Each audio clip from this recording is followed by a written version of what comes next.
Пожар, возникший на крыше здания, стремительно разгорался, но уже через несколько минут на место происшествия в экстренном порядке прибыла пожарная служба. Спасателям оперативно удалось эвакуировать всех жильцов горящего дома. И примерно через 2,5 часа пожар был полностью ликвидирован. В его тушении было задействовано 60 человек и 18 единиц техники. Хочется отметить, что благодаря совместным действиям пожарно-спасательных сил, администрации района и жителей самого дома было эвакуировано более 500 человек в общей сложности, и взрослых, и детей. И вот благодаря этим совместным действиям жертв мы избежали.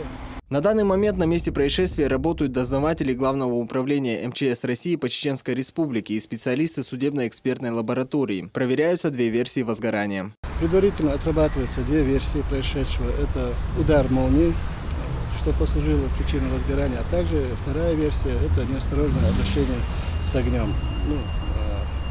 Скажем так, детей в чердачном помещении. Тоже эту версию мы отрабатываем. Благодаря слаженной работе экстренных служб жертв и пострадавших удалось избежать. Однако в ходе тушения огня пострадал один сотрудник МЧС, который сразу же был госпитализирован. Сейчас его здоровью ничто не угрожает. Один пострадавший – пожарник.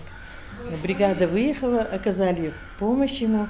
После этого был госпитализирован в ВК БСМП с ожогами, с травмами.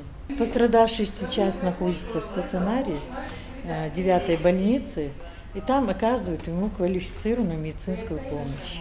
Вчерашнюю ночь жители пятиэтажки по улице Льва Яшина столицы запомнят надолго. Первыми забили тревогу соседи с 1-го этажа, которые начали стучаться в двери каждой квартиры. Все началось после грозы. Ночью нас оперативно ребята разбудили, эвакуировали, вывели всех жильцов, помогли, выключили свет, отключили, газ тоже отключили. Мы были просто очевидцами, смотрели со стороны на это все, волновались, переживали.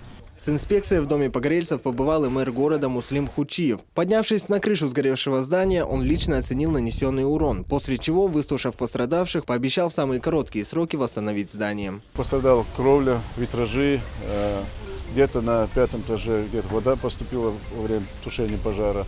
Но это все быстро можно сделать, и буквально с утра по поручению главы Чеченской Республики Рамзана Ахматовича Кадырова приступили уже к ремонтно-восстановительным работам. Сейчас мы разбираем кровлю и, думаю, после разбора мусора, после разбора последствий пожара мы уже приступим непосредственно к восстановлению этого дома, к ремонтным работам, в том числе и благоустройство дворовой площадки.